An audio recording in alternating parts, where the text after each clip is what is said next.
Bienvenue à bord du Ford Kuga dans sa version restylée, ici en finition active, qui se veut un petit peu baroudeuse.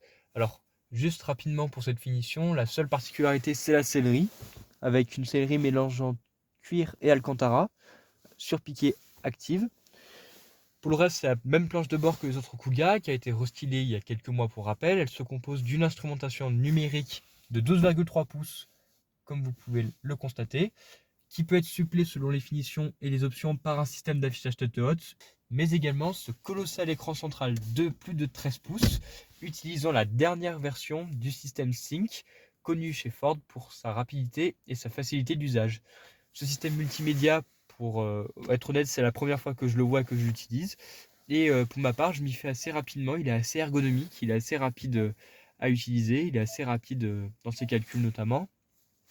Même s'il faut tout de même noter la qualité de cet écran qui est peut-être un petit peu inférieure aux références de la catégorie des SUV compacts. Au niveau après de l'organisation, c'est traditionnel avec les commandes de clean qui sont tout de même accessibles en permanence malgré le fait qu'elles passent par l'écran. Euh, Tout tombe assez naturellement sous la main, même si par exemple la commande de phare est située ici, ce qui n'est pas forcément au goût de tout le monde. Au niveau de la qualité des matériaux, alors on a des plastiques durs un petit peu partout qui sont un peu creux, mais c'est fait pour durer, ça, c'est clair. On trouve en plus un petit affichage en façon bois qui est assez agréable. Des touches d'alu également au niveau des contreportes, c'est toujours agréable. On a également un bandeau de planche de bord qui imite également le bois, qui est également très bien fait. Voilà, pour le reste, c'est tout de même bien fait, hein. On a la petite commande typique de chez Ford pour la boîte de vitesse, qui est d'ailleurs la même de mémoire que celle du SUV électrique sportif, le Mustang Mach-E. Et on va voir maintenant à l'arrière ce que ça donne. Et vous allez voir, c'est vraiment pas mal. Pourquoi faut-il autant parler de l'arrière? Eh bien, tout simplement parce qu'il est parfait, ce Ford Kuga. Dans une longueur relativement contenue, vous avez les valeurs qui s'affichent sous votre écran. Vous avez un espace aux jambes tout à fait généreux. On a le siège ici qui est réglé pour mes distances. La largeur est excellente. Et surtout, on profite d'une banquette arrière coulissante. C'est ça le secret. Qui est d'ailleurs scindable en deux, comme sur le Volkswagen Tiguan. De plus, quand on est installé à l'avant, ce qui est surprenant, c'est qu'on voit vraiment que l'écran central de 13,2 pouces est tout de même extrêmement imposant.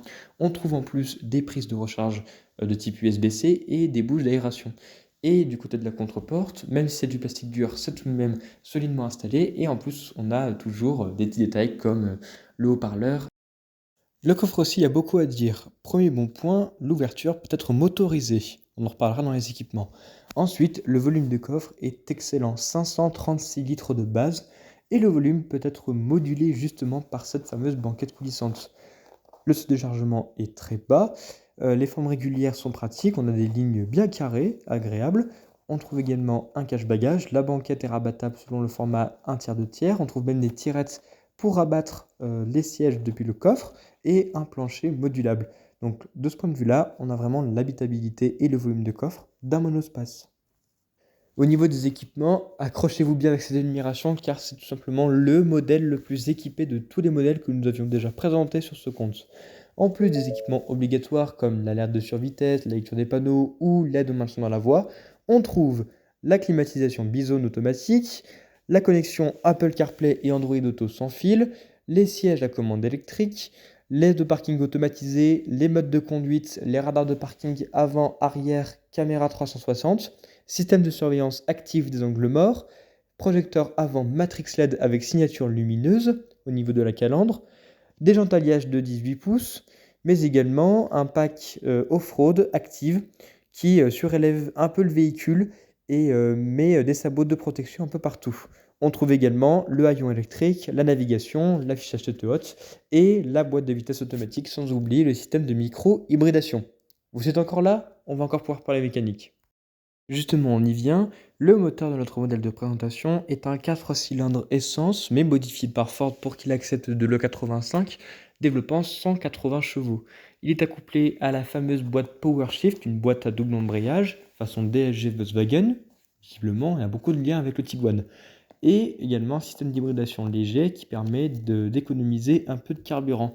Cette motorisation Bien qu'un petit peu gloutonne, se rattrape largement par un coût au kilomètre à peu près similaire à celui d'un diesel, puisque je le rappelle, le prix d'un litre de 85 est autour des 1 euro.